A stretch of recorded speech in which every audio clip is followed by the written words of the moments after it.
40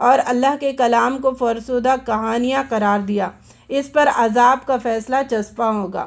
یہ اپنی پیدائش کی کیفیتوں کو اللہ تعالیٰ بتا کر پھر کہہ رہے، جوانی میں پہنچ کر بعض اللہ کا نیک اور فرمانبردار بن جاتا ہے، بعض گنہگار بن جاتا ہے، کافر بن جاتا ہے۔ قیامت میں کافروں سے کہا جائے گا، تمہارے حصے کی نعمتیں تو تمہیں دنیا میں مل چکی، اب یہاں تمہارے لیے صرف ذلت کا عذاب ہے۔ رکوع 3۔ ہود علیہ السلام نے اپنی قوم سے کہا کہ اللہ کے سوا کسی کی بندگی نہ کرو، مجھے تمہارے حق میں ایک بڑے ہولناک دن کے عذاب کا اندیشہ ہے۔ انہوں نے انکار کیا۔ یہ احقاف ہے جہاں پر یہ قوم عاد رہتے ہیں، ان کے علاقے کے نام سے اس سورت کا نام رکھا گیا۔ احقاف یعنی ریت کے ٹیلوں والا علاقہ، ریت کے بڑے بڑے ٹیلے وہاں پر ہوا کرتے ہیں۔ اب کسی زمانے میں وہ شاداب علاقہ تھا، تو آج کل وہاں پہ ریت ہی ریت ہے، کوئی اس صحرا میں جانے کی جرت بھی نہیں کرتا۔ یہ علاقہ ساؤتھ ایسٹ سعودی عربیہ اور یمن کے درمیان کا حصہ ہے۔ اب اس کا نام ہے رب القالی، ایمٹی کوارٹر، اور وہاں پر کوئی جانے کی ہمت نہیں کر سکتا۔ ایک ٹائم میں شاداب علاقہ ہوا کرتا تھا۔ انہوں نے انکار کیا اور کہا کہ لے آ وہ عذاب جس سے تو ہمیں ڈراتا ہے۔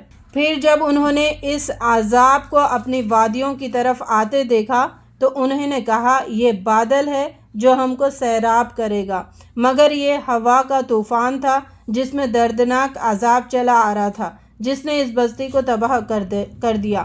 ہم نے ان کو بہت کچھ دیا تھا، کان، آنکھ اور دل، سب کچھ دے رکھا تھا، مگر کان اس کے کسی کام نہ آئے، آنکھیں اس کے کسی کام نہ آئے، اور نہ دل اس کے کسی کام آئے۔ یعنی قرآن کا ایک اختتامی سفر ہے نا، اب یہاں سے قرآن کا کمپلیٹ ہونے کو ہے، لیکن یہاں پر ہمیں یہ لگ رہا ہے کہ قرآن چیخ چیخ کر کہہ رہا ہے کہ اپنی آنکھیں کھول کر دیکھو اللہ کے کلام کو، اپنے کان کھول کر سنو اللہ کے کلام کو، اللہ کے احکام کو، اپنے دل کھول کر اس پہ غور و فکر کرو، فہم حاصل کرو، سمجھ حاصل کرو، جس سے تمہاری آخرت درست ہو۔ تو یہ باتیں چیخ چیخ کر قرآن کہہ رہا ہے۔ کیا ہم ابھی بھی بہرے ہیں، یا کیا ہم ابھی بھی اندھے ہیں؟ کیا اب ہم ابھی بھی ہماری سمجھ نہیں کھلی ہے، غور و فکر کا جذبہ ہمارے دل میں نہیں پیدا ہوا ہے؟ اگر نہیں پیدا ہوا ہے تو پھر افسوس ہے، پیدا کرنا چاہیے۔ اگر پیدا ہو گیا تو اللہ تعالیٰ کے خوش قسمت بندوں میں شمار ہے۔ اللہ تعالیٰ ہمیں آنکھ، کان اور دل سے صحیح ان کا حق ادا کرنے والوں میں شامل فرمائے، کیونکہ وہ اللہ کی آیات کا انکار کرتے تھے، مگر کان ان کے کسی کام نہ آئے، اور آنکھ کسی کام نہ آئے، نہ دل کسی کام آئے، کیونکہ وہ اللہ کی آیات کا انکار کرتے تھے۔ رکوع 4۔ ہم نے کئی بستیوں کو ہلاک کیا ہے، ہم نے اپنی آیات کو بھیج کر بار بار طرح طرح سے ان کو سمجھا، پھر کیوں نہ ان ہستیوں نے ان کی مدد کی جنہیں اللہ کو چھوڑ کر انہوں نے تقرب اللہ کا ذریعہ سمجھتے ہوئے معبود بنا لیے تھے۔ جب جنہوں نے قرآن کو سنا تو اپنی قوم کی طرف خبردار کرنے والے بن کر پلٹے۔ تو یہاں پر نبی صلی اللہ علیہ وسلم اپنے چند ساتھیوں کے ساتھ عکاظ کے بازار میں جانے کا ارادہ کیا تھا، تو ان دنوں میں شیطانوں کو آسمانوں کی طرف جانے سے منع کیا۔ 23 ایئرس بالکل پہرا تھا، کوئی بھی جانے کی کوشش کرتا تھا، کوئی بھی جن، تو تیز شعلہ ان پر برستا تھا، انگارہ برستا تھا، اور وہ نیچے واپس آ جاتے تھے۔ تو آخر یہ جنہوں نے پھر مشورہ کیا، آخر یہ ہو کیا رہا ہے، کچھ نہ کچھ تو چینج ہوا ہے جس کی وجہ سے ہمیں آسمان تک جانے سے روک دیا جا رہا ہے۔ تو جنہوں نے یہ کیا کہ چلو زمین کے مشرق اور مغرب تک گھوم جاؤ اور سرچ کرو کیا زمین میں ڈیفرنٹ ہوا ہے، تو بعض جن ادھر اس علاقے میں بھی آ گئے تھے مکہ مدینہ کی طرف، اور انہوں نے نبی صلی اللہ علیہ وسلم کو تلاوت کرتے ہوئے سنا۔ فجر کی نماز آپ پڑھا رہے تھے، آپ تلاوت کرتے ہوئے جنہوں نے سنا، اور اس کلام کو پھر انہوں نے اپنے قوم کی طرف لے کے آئے، اور ان سارے جنہوں نے ایمان لے کے آئے۔ اچھا، یہاں پہ بات کیا بتائی گئی کہ انہوں نے ایک دفعہ سنا اور پھر اپنے لوگوں کو پہنچایا، تبلیغ کی۔ تو ہمیں بھی کیا بات پتہ چل رہی، جب ہم نے بات سنی تو ہماری نیکسٹ ذمہ داری کیا بنتی ہے، اس کو لوگوں تک پہنچائے۔ پھر ذمہ داری بنتی ہے خود عمل کرے، پھر لوگوں کو عمل کرنے پر ابھارا جائے۔ نبی صلی اللہ علیہ وسلم نے فرمایا جنوں کی خوراک، جانوروں کی ہر ہڈی جو اللہ کے نام پر کاٹا جائے، جو اللہ کے نام پر ذبح کیا جائے اور جو اللہ کے نام سے کھایا جائے، وہ ہڈی جنوں کی خوراک ہے۔ اور یعنی جیسے ہی وہ ہڈی وہ لوگ پکڑتے ہیں ان کے لیے اس پہ گوشت چڑھ جاتا ہے۔ اسی لیے کہا گیا کہ جب بھی کھایا جاتا ہے تو بسم اللہ کہہ کے کھاؤ، کیونکہ وہ تمہارے بھائیوں کی غذا ہے۔ اور جنوں کی جو جانور ہے ان کا خوراک اونٹوں کی مینگنیاں ہیں۔ نبی صلی اللہ علیہ وسلم نے فرمایا ہڈی اور مینگنی سے استنجا مت کرو، وہ تمہارے بھائی کا خوراک ہے اور ان کے جانوروں کا خوراک ہے۔ انہوں نے جا کر کہا اے ہماری قوم کے لوگوں، ہم نے ایک کتاب سنی ہے جو تصدیق کرنے والی ہے پہلے کتابوں کی، رہنمائی کرتی ہے راہ راست کی طرف۔ اے قوم، اللہ کی طرف بلانے والے کی دعوت قبول کر لو اور اس پر ایمان لے آؤ۔ اللہ تمہارے گناہوں سے درگزر فرمائے گا اور تمہیں عذاب علیم سے بچا لے گا۔ اللہ نے زمین و آسمان پیدا کیے اور ان کو بناتے ہوئے وہ ذرا بھی نہیں تھکا۔ کفار کا یہ تھا اور اہل کتاب کا بھی یہی طریقہ تھا، سوچ یہ تھی کہ اللہ تعالیٰ نے 6 دن میں کائنات بنائے، پھر تھک کے 7th ڈے آرام کیے، اس وجہ سے ہم بھی آرام کرتے ہیں، نعوذ باللہ۔ تو اللہ تعالیٰ بالکل نہیں تھکتے ہیں جو بھی کام کرتے ہیں۔ وہ ضرور یہ قدرت رکھتا ہے کہ مردوں کو زندہ کرے۔ قیامت میں لوگوں کو یوں معلوم ہوگا جیسے دنیا میں دن کی ایک گھڑی بھر سے زیادہ نہیں رہے تھے۔ دنیا میں کتنا ٹائم؟ بہت کم ٹائم انہوں نے رہا۔ اولو العزم انبیاء کا یہاں پر ذکر کیا جا رہا ہے۔ اولو العزم انبیاء 5 ہے، نوح علیہ السلام، ابراہیم علیہ السلام، موسیٰ علیہ السلام، عیسیٰ علیہ السلام اور محمد صلی اللہ علیہ وسلم۔ 4 قسم کے لوگوں کا ذکر ہے۔ تو اپنا محاسبہ کریں ہم کس میں آتے ہیں۔ پہلا، اگر تم جانتے ہو اور تم خود نہیں جانتے کہ تم جانتے ہو تو تم غافل ہو، کیا اس میں ہے ہم؟ سیکنڈ، اگر تم نہیں جانتے ہو اور جانتے ہو کہ نہیں جانتے ہو تو جاہل ہو۔ تیسرا، اگر تم جانتے ہو اور جانتے ہو کہ تم جانتے ہو تو تم عالم ہو۔ چوتھا، اگر تم نہیں جانتے ہو اور جانتے ہو کہ نہیں جانتے ہو تو تم گمراہ ہو۔ تو یہ 4 میں ہماری کس میں ہے؟ غافل میں ہے یا پھر جاہل میں ہے، عالم میں ہے یا پھر ہم گمراہ میں ہے۔ اللہ تعالیٰ ہمیں تیسرے قسم میں شامل فرمائے۔ 47 سورہ آف دا قرآن، سورہ محمد، اسے سورہ القتال بھی کہا جاتا ہے، اور یہ 5th مدنی مکی صورتوں کے گروپ کی 3 مدنی صورتیں آ رہی ہے، بہت چھوٹی چھوٹی، جیسے ہم نے سمجھا تھا سورہ بقرہ، پھر سورہ انفال، سورہ آل عمران، سورہ نساء، سورہ احزاب، سورہ نور، سورہ مائدہ۔ یہ مدنی بڑی بڑی صورتیں ہیں۔ باقی جو تھوڑی بہت صورتیں آئیں گی وہ چھوٹی چھوٹی صورتیں ہیں، وہ ان کے درمیان میں نازل ہوئی تھی، ان صورتوں کے بیچ بیچ میں نازل ہوئی تھی۔ اور سورہ محمد کہا جاتا ہے کہ مدینے کے ابتدائی دور میں یہ نازل ہوئی تھی۔ پہلا رکوع، قرآن میں محمد 4 دفعہ استعمال ہوا ہے، صلی اللہ علیہ وسلم، 4 جگہ محمد نام آیا ہے، ایک سورہ آل عمران میں، ایک سورہ احزاب میں، ایک سورہ فتح میں، اور یہاں پر محمد صلی اللہ علیہ وسلم۔ تو اس میں محمد صلی اللہ علیہ وسلم کے آداب بیان کیے گئے ہیں، اور یہ بتایا گیا کہ تم جنگ کا بدلہ لو، لیکن اتنا ہی لو جتنا تمہارے اوپر ظلم کیا گیا۔ رکوع 1، جو لوگ ایمان لائے، جنہوں نے نیک عمل کیے اور ان چیزوں کو مان لیا جو محمد صلی اللہ علیہ وسلم پر نازل ہوئی ہے، اللہ نے ان کی برائیاں ان سے دور کر دی۔ ایمان لانے سے اللہ تعالیٰ برائیوں کو دور کر دیتا ہے، ساخط کر دیتا ہے، اور ان کا حال درست کر دیا۔ جب کافروں سے تمہاری مد بھیڑ ہو تو پہلا کام گردنیں مارنا ہے، یہاں تک کہ انہیں اچھی طرح کچل دو، تو پھر قیدیوں کو پکڑو۔ اللہ چاہتا تو خود ہی ان سے نمٹ لیتا، مگر یہ طریقہ اس نے اس لیے اختیار کیا ہے تاکہ تم لوگوں کو ایک دوسرے کے ذریعے آزمائے۔ جو لوگ اللہ کے راستے میں مارے جائیں گے، اللہ ان کے اعمال کو ہرگز ضائع نہ کرے گا اور ان کو جنتوں میں داخل کرے گا۔ اے لوگوں جو ایمان لائے ہو، اگر تم اللہ کی مدد کرو گے تو وہ تمہاری مدد ضرور کرے گا۔ یعنی اللہ کی دین کے مدد کرنے والوں کے پاؤں اللہ تعالیٰ جما دیتا ہے، تو یہاں پر ہم ہر سورے میں استقامت کے بارے میں پڑھتے ہیں، جمنے کے بارے میں پڑھتے ہیں۔ تو اللہ تعالیٰ کس کو جمائے گا؟ ان کو جو اللہ تعالیٰ کے دین کی مدد کرتے ہیں، اللہ تعالیٰ کے کام کو، اللہ تعالیٰ کے پیغام کو لوگوں تک پہنچاتے ہیں۔ تو اب ہمیں کیا کرنا ہے؟ یہ نہیں سوچنا کہ اللہ ہماری مدد کیسے کرے گا، یہ سوچنا شروع کر دے کہ ہم اللہ کی مدد کیسے کریں۔ جب ہم اللہ کی مدد کے لیے اٹھیں گے، اپنے آپ کو لگا دیں گے، جد و جہد کریں گے، تو پھر اللہ کی مدد خود بخود شامل حال ہوتی چلے جائے گی۔ اللہ رب العزت ہمیں اس کام کے لیے چن لے، ہمارے گھر والوں کو، تمام امت مسلمہ کو۔ اگر تم اللہ کی مدد کرو گے تو وہ تمہاری مدد کرے گا اور تمہارے قدم مضبوط جما دے گا۔ اسلام لانے والوں کا حامی و ناصر اللہ ہے اور کافروں کا حامی و ناصر کوئی نہیں ہے۔ رکوع دو، ایمان لانے والوں اور نیک عمل کرنے والوں کو اللہ جنتوں میں داخل کرے گا۔ کافر بس دنیا کے چند روز مزے لوٹ رہے ہیں، جانوروں کی طرح کھا پی رہے ہیں، اور ان کی آخری ٹھکانہ جہنم ہے۔ کافر جو نہ ماننے والا، اللہ کی آیتوں کو جھٹلانے والا، اور ان کا طریقہ کیا ہے؟ بس کھا پی رہے ہیں اور جانوروں کی طرح زندگی گزار رہے ہیں۔ اے نبی صلی اللہ علیہ وسلم، پہلے کتنی ہی بستیاں ایسی گزر چکی ہے جو اس بستی سے زیادہ زور آور تھی جس نے تمہیں نکال دیا۔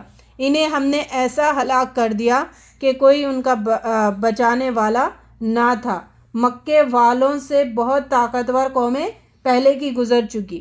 تو نبی صلی اللہ علیہ وسلم کے یہاں پہ تسلی دیا جا رہا ہے، کیونکہ آپ جب مکہ چھوڑ کے آ رہے تھے تو آپ کو بہت تکلیف ہو رہی تھی، اور آپ پلٹ پلٹ کے دیکھ رہے تھے اور کہہ رہے تھے کہ اگر مجھے ان لوگوں سے پریشانی کا اندیشہ نہیں ہوتا تو اے مکہ میں تجھے کبھی نہیں چھوڑتا۔ جنت پرہیزگاروں کے لیے ہے، جس میں پانی، دودھ، شراب اور شہد کی نہریں ہیں۔ جنت میں 4 نہروں کا ذکر کیا جاتا ہے، ایک پانی کا نہر، دودھ کا نہر، شراب کا اور شہد کا۔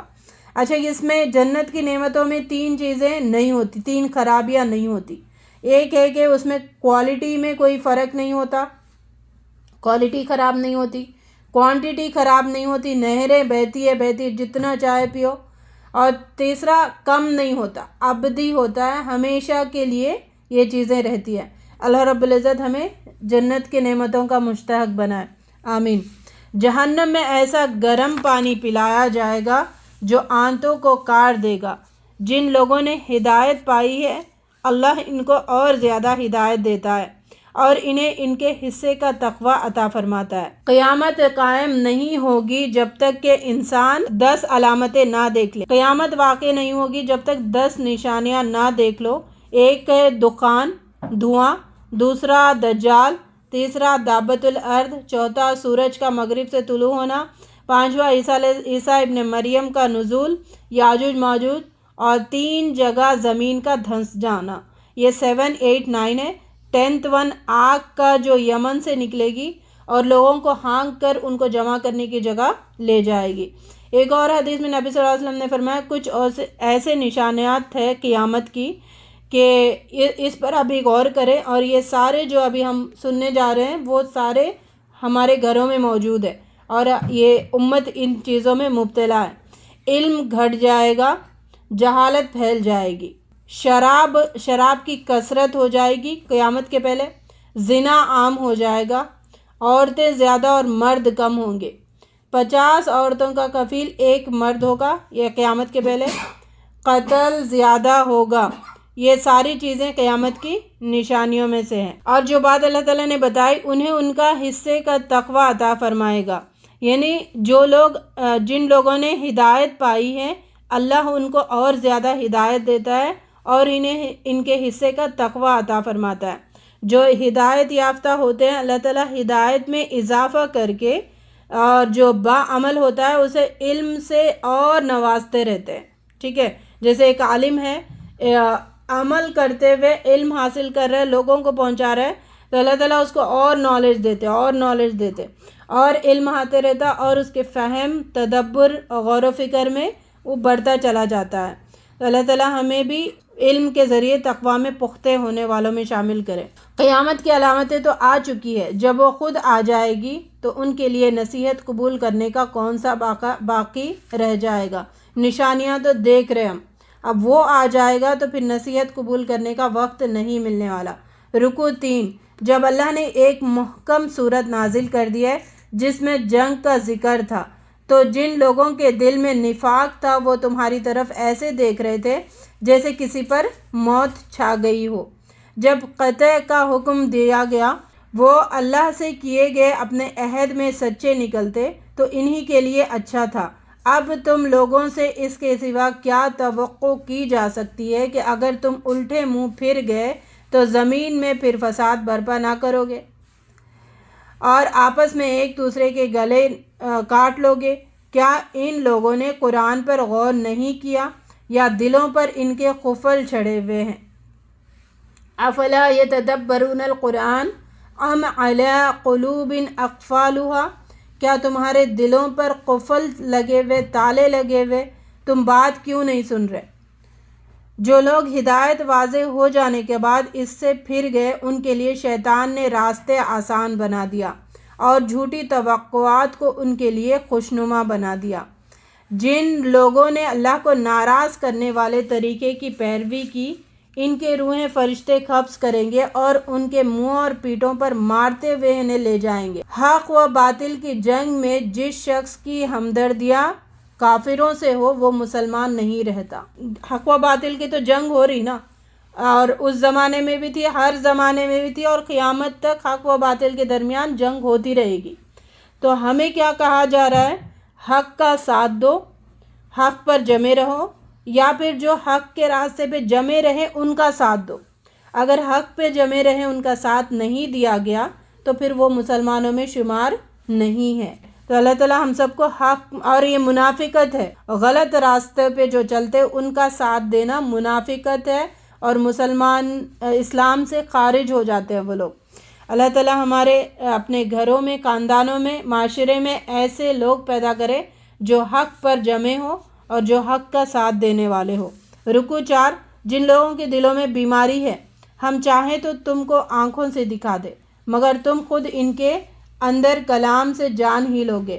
ہم ضرور تم لوگوں کو آزمائش میں ڈالیں گے تاکہ تمہارے حالات کی جانچ کرے اور دیکھ لے کہ تم میں مجاہد اور ثابت قدم کون ہے۔ ٹیسٹ تو ہوگا ہی ہوگا، تو اس کے لیے تیار رہیں اور ثابت قدم رہیں۔ پھر اللہ تعالیٰ کو یہ بتائیں کہ ہاں ہم ثابت قدم ہیں، ہم آپ کے راستے سے نہیں ہٹیں گے۔ اے اللہ، اے ایمان لانے والو، تم اللہ کی اطاعت کرو اور رسول کی اطاعت کرو، اپنے اعمال کو برباد نہ کرو۔ اللہ اور رسول کی اطاعت سے روگردانی کرنا اعمال کو برباد کرنا ہے۔ آیت 33 بہت اہم آیت ہے۔ یا ایھا الذین آمنوا اطیعوا اللہ واطیعوا الرسول ولا تبطلوا اعمالکم، اگر اطاعت سے روگردانی کر رہے تمہارے سارے عمل برباد ہو جائیں گے۔ تم اللہ اور رسول کی بات کے آگے تم اپنی عقل کے گھوڑے دوڑاؤ گے، تمہارے اعمال برباد ہو جائیں گے۔ زندگی میں جو بھی کام کرو اس میں ایک جذبہ پیدا کرو، ایک فکر پیدا کرو کہ اس میں اللہ اور رسول کی کیا احکام ملتے ہیں، میں اس کام کو اللہ اور رسول کے اطاعت کے تحت کروں، یہ فکر آ جانا چاہیے ہمارے اندر۔ جب یہ فکر آ جاتی ہے نا، یعنی ہر کام اللہ اور رسول کے اطاعت کے مطابق ہم کرنے لگتے ہیں تو ہمارے اندر سے بعض برائیاں ہٹ جاتی ہیں۔ وہ برائیاں کون سی ہے؟ شہرت کی برائی ہٹ جاتی ہے، ناموری کی برائی ہٹ جاتی ہے، خاندانی محبت ہٹ جاتی ہے کفر کے راستے میں، مال کا حصول کی محبت ہٹ جاتی ہے۔ یہ سارے جو نیگیٹیو جذبے ہیں ان نیگیٹیو جذبوں سے انسان خالی ہو جاتا ہے۔ اللہ تعالیٰ ہمیں اللہ اور رسول کی اطاعت کرنے والوں میں شامل فرمائے اور اطاعت سے روگردانی کر کے اپنے اعمال ضائع کرنے سے محفوظ رکھے۔ اللہ اور رسول کی اطاعت کرو، اپنے اعمال کو برباد نہ کر لو، بودے نہ بنو، کافروں سے صلح کی درخواست نہ کرو، تم ہی غالب رہنے والو ہو۔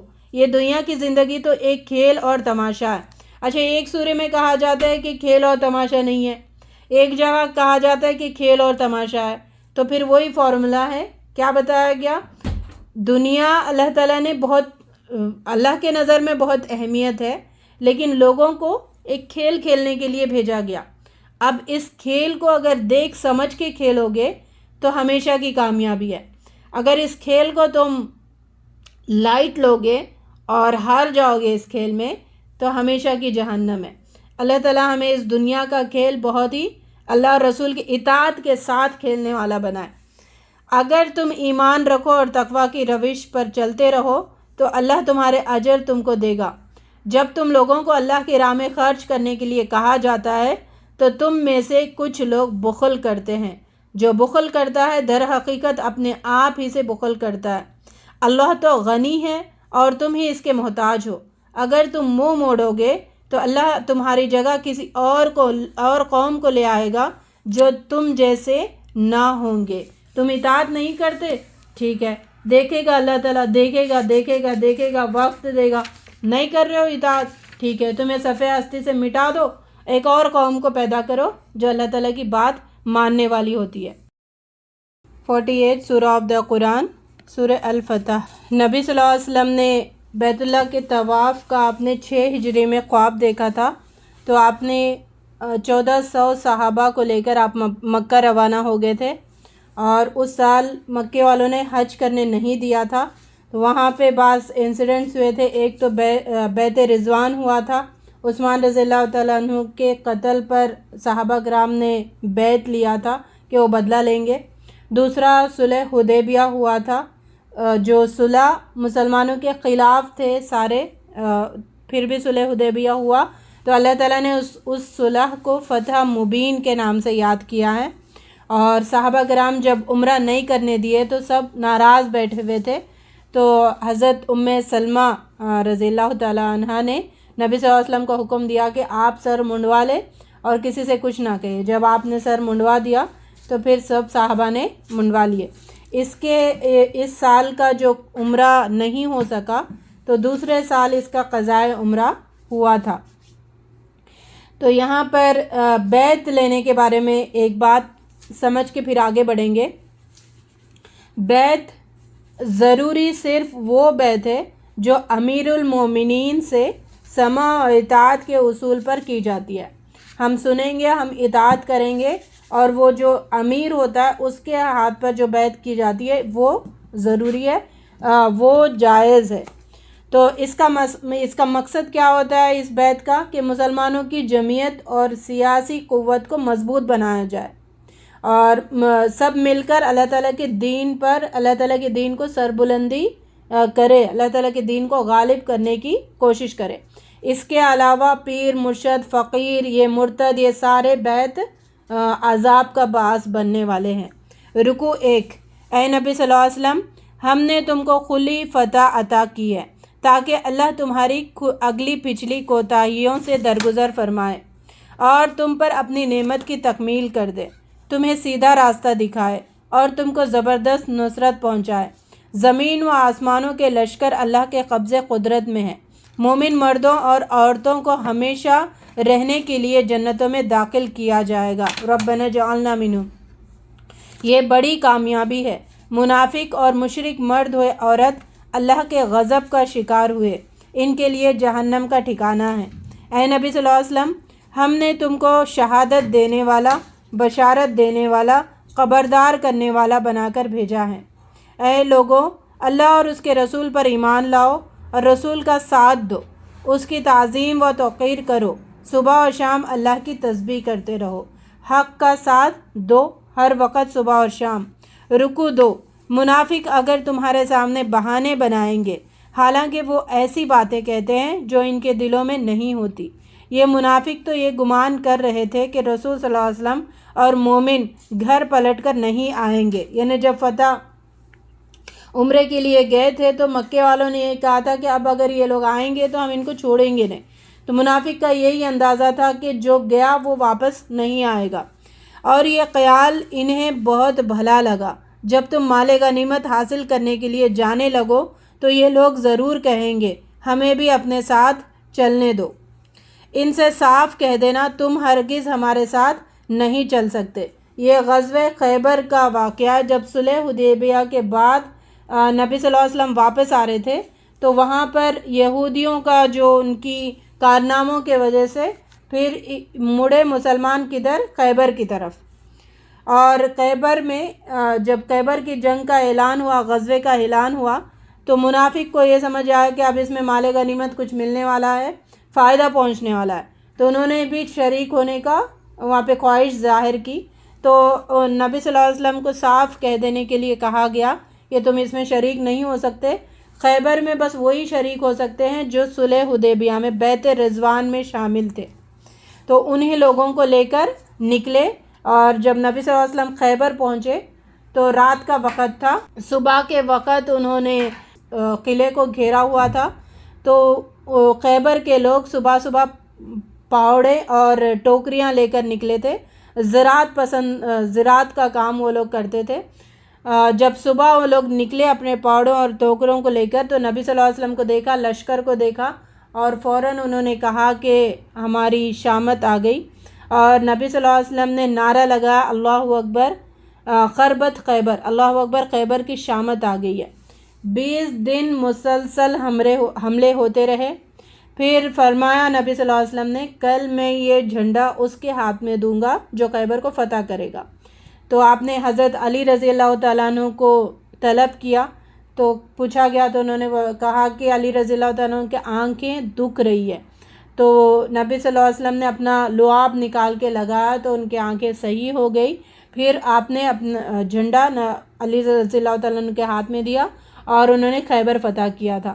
تو خیبر جو فتح ہوا تھا تو بہت ساری مال غنیمت ان کے ہاتھ آئی تھی، اور جب یہ اتنے وقفے میں وہاں پر تھے خیبر میں، تو زینب بنت حارث اس نے آپ کی دعوت دی تھی، ایک یہودن تھی، اس نے آپ کو دعوت دی تھی۔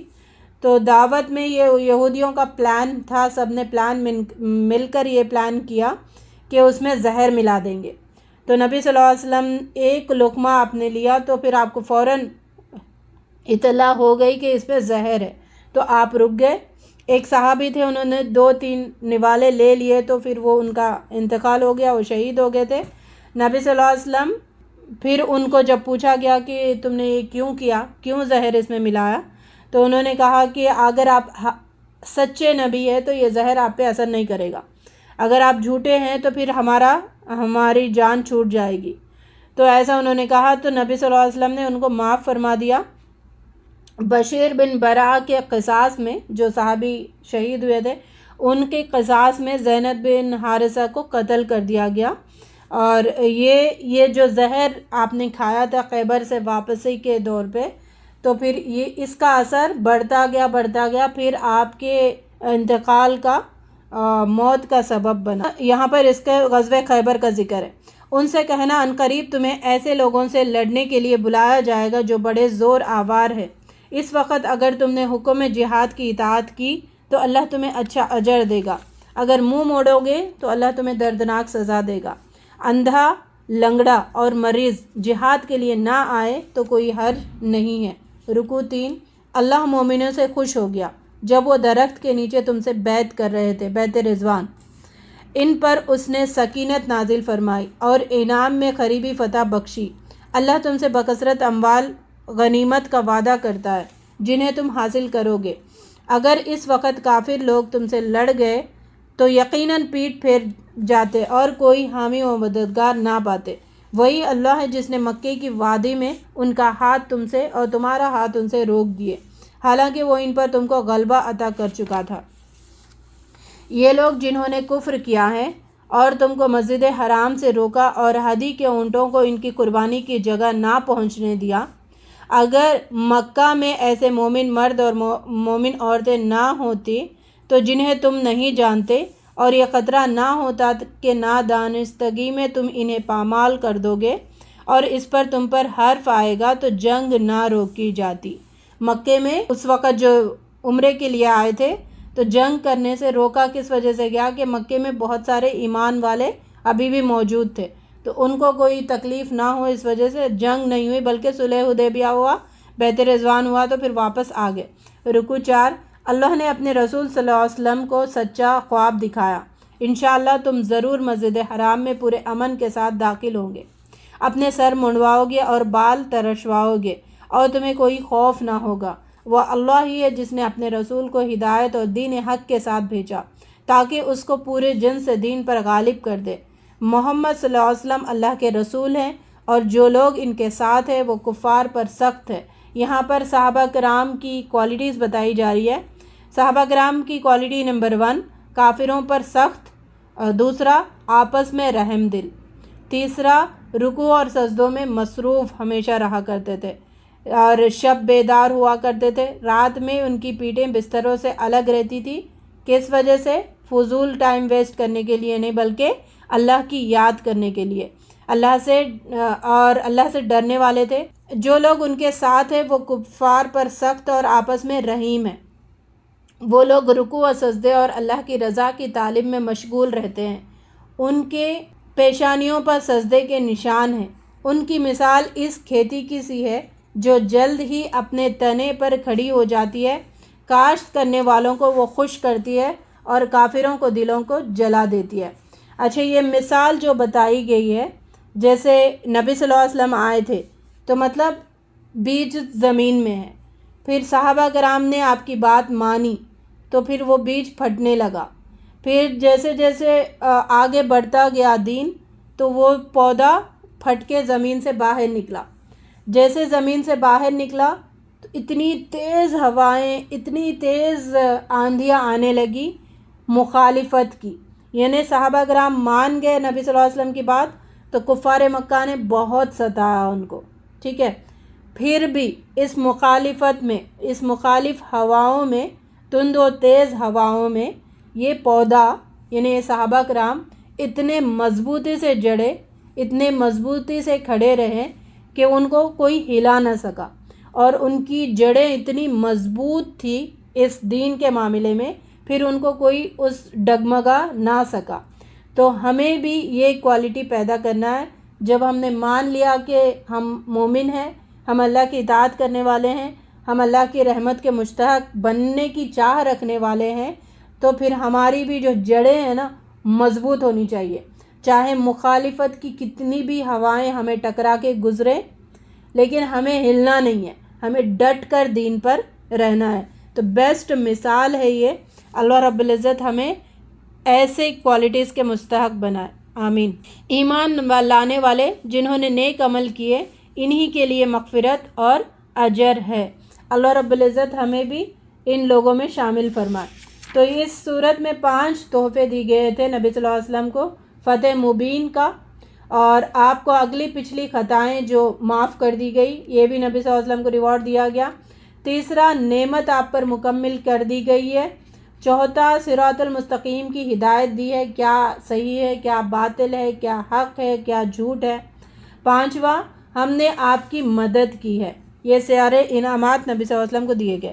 سورہ حجرات سورہ نمبر 49 آف دا قرآن، 18 آیات ہے اور 6 رکوع اس میں ہے۔ سورہ حجرات سے طوال مفصلات یعنی مفصلات سوروں کا سلسلہ شروع ہو رہا ہے، مطلب چھوٹی چھوٹی صورتیں۔ اب چھوٹی چھوٹی صورتوں میں بھی 3 پارٹس ہیں، ایک ہے لمبی چھوٹی صورتیں، درمیانہ چھوٹی صورتیں اور چھوٹی چھوٹی صورتیں۔ تو یہاں سے سورہ حجرات سے لے کر سورہ نازعات تک ان صورتوں کو طوال مفصلات کہتے ہیں، اور ان کو نبی صلی اللہ علیہ وسلم فجر کی نماز میں پڑھا کرتے تھے۔ فجر کی نماز میں یہ صورتیں پڑھنا افضل ہے۔ اے ایمان والو، اللہ اور رسول کے آگے پیش قدمی نہ کرو۔ یا ایھا الذین آمنوا لا تقدموا بین یدی اللہ ورسولہ، اللہ اور رسول کے سامنے پیش قدمی مت کرو، یعنی آگے مت بڑھو، خبردار اللہ اور رسول کے آگے نہیں بڑھنا۔ یہی تمام فساد کی جڑ ہے کہ ہم اللہ اور رسول کے آگے بڑھنے چاہتے ہیں۔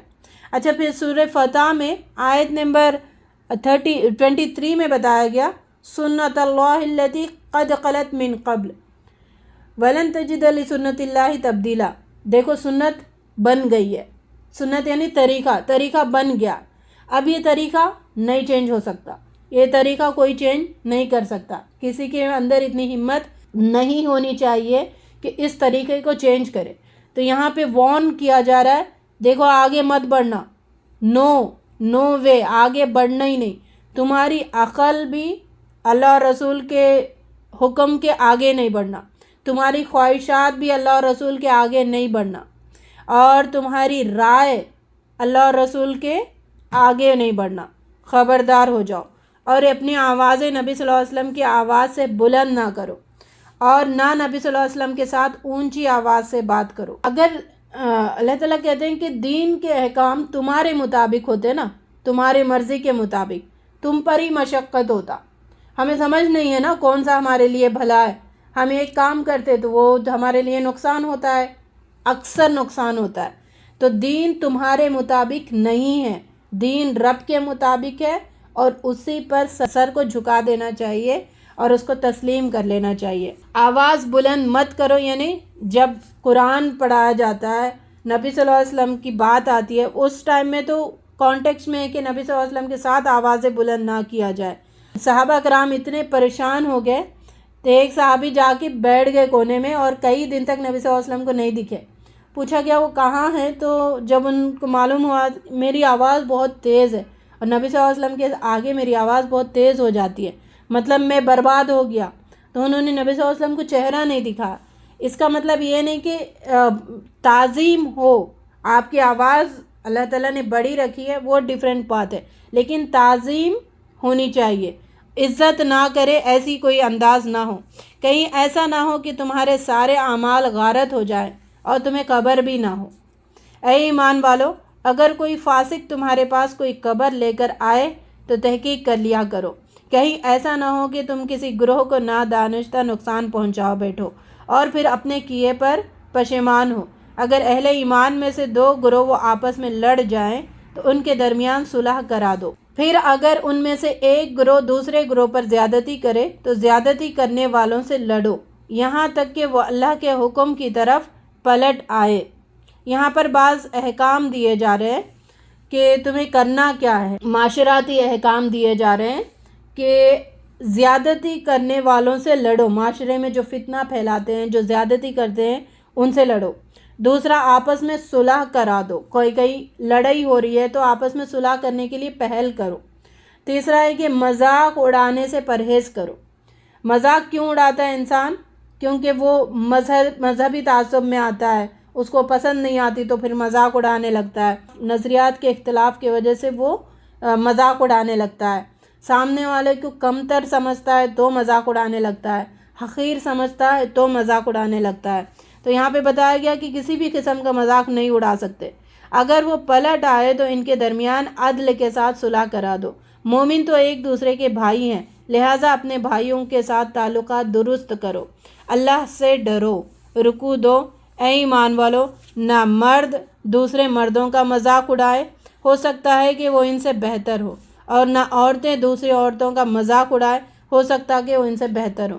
یہاں پر اللہ تعالیٰ نے یہ بات نہیں کہی کہ نہ مرد دوسرے عورتوں کا مذاق اڑائے، نہ عورتیں دوسرے مردوں کا مذاق اڑائے. مخلوط محفلوں کا اسلام سرے سے خاتمہ کرتا ہے، وہ ہے ہی نہیں. بے حیائی ہے کہ مکس گیدرنگ اور کسی سے بھی مذاق کر رہے، کسی کو بھی بھائی بنا رہے، فری ہوتے چلے جا رہے، محفلیں ایسے بیٹھے ہنسی مذاق کرتے چلے جا رہے. یہ مخلوط محفلیں ہیں اور وہاں پر شیطان جم جاتا ہے اور وہ سارے لوگوں کا اعمال غارت ہو جاتے ہیں. اللہ تعالیٰ ایسے گنونے جرم سے محفوظ رکھے. اس بے حیائی کو بے حیائی سمجھنے والے بنائے ہمیں. ایک دوسرے پر طعنہ نہ کرو اور نہ ایک دوسرے کو برے القاب سے یاد کرو. ہم نے جو مکی صورتوں میں کیا دیکھا تھا، انبیاؤں کی واقعات دیکھے تھے، ایمانیات پر بحث دیکھے تھے.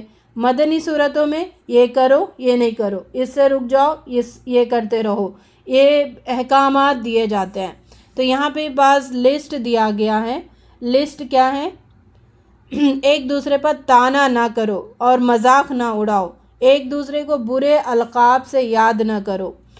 اچھا لقب ہے وہ یاد کیا جا سکتا ہے، اچھا لقب لگایا جا سکتا ہے، جیسے روزے دار، جس سے کوئی اس کی ذلت نہ ہو، جس سے کوئی اس کی تحقیر نہ ہو، تو ایسے لقب لگا سکتے ہیں.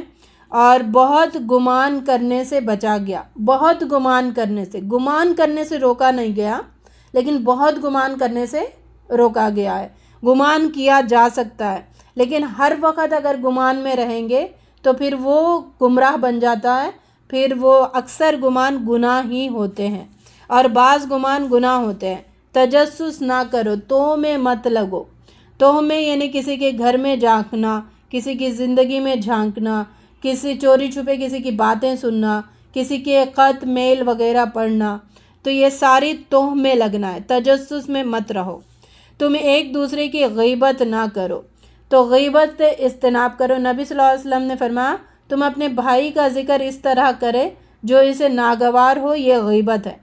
اگر وہ بات اس میں پائی جائے، صحابہ نے پوچھا تو فرمایا اگر اس میں وہ بات پائی جائے تو نے غیبت کی ہے، اگر اس میں وہ بات نہیں پائی جائی تو نے اس پر بہتان لگایا ہے۔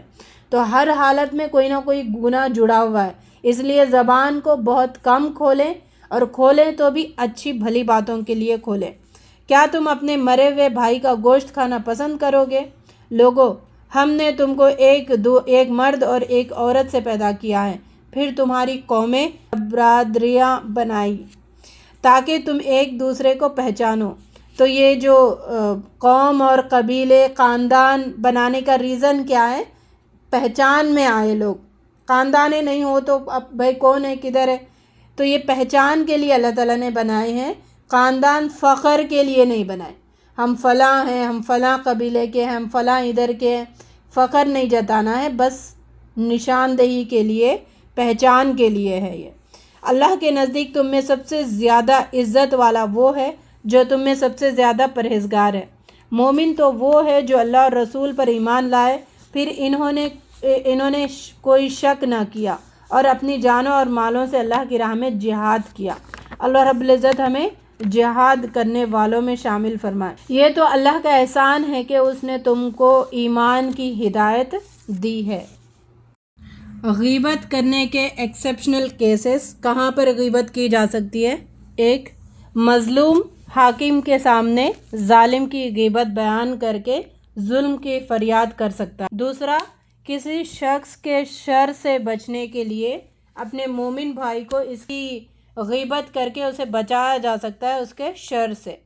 اور تیسرا، محدثین کے قانون جرح اور تعدیل، جیسے لوگوں کو گمراہی سے بچانے کے لیے راویوں کے عیب باہر رکھا جا سکتا ہے کہ فلاں حدیث میں جو راوی ہے وہ صحیح نہیں ہے، ان کے بعض ڈیفیکٹس ہے جس وجہ سے وہ حدیث ضعیف ہے، ایسی۔ تو یہ 3 چیزوں میں ہم کر سکتے ہیں غیبت، لیکن اس کے علاوہ کہیں پر بھی منہ نہیں کھولنا ہے۔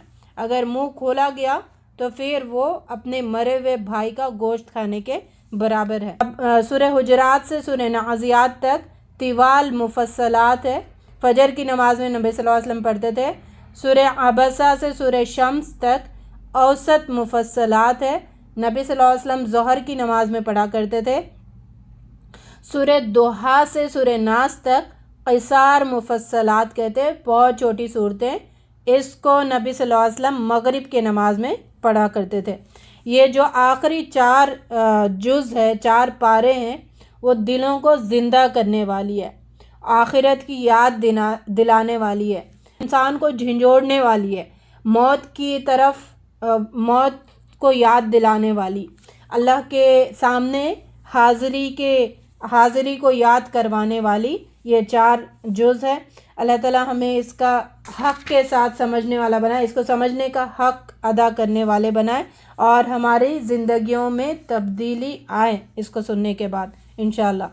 سورہ قاف 58 سورہ آف دا قرآن، 45 آیات ہے اور 3 رکوع ہے۔